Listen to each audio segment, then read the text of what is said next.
Go. Prince Henry of Portugal was extremely curious about the African coastline.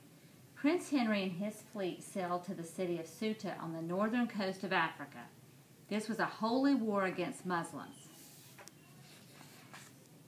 Prince Henry and his men emerged victorious.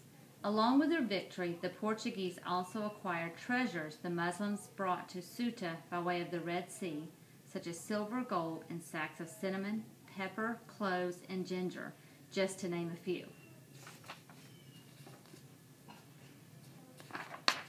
Prince Henry was told that if you went down the west coast of Africa, bad things would happen, like ships catching fire, the sea boiling, or sea creatures attacking ships.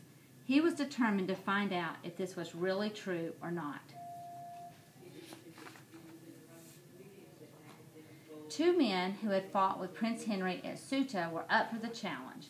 The men were instructed to sail as far down the African coast as possible and keep records of everything they encountered. The men didn't get too far. They did find some islands, and they claimed them for Portugal. One was the Madeira Islands, where grapes were planted.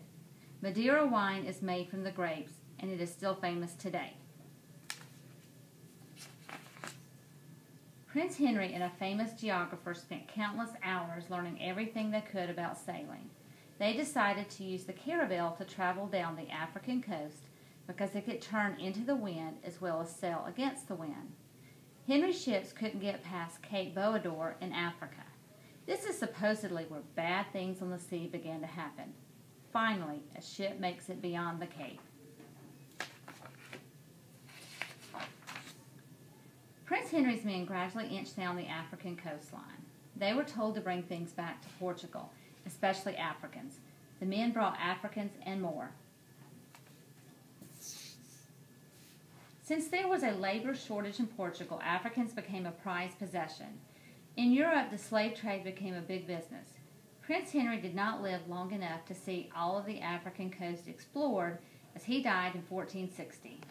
The man who is credited with beginning the age of exploration became known as Prince Henry the Navigator.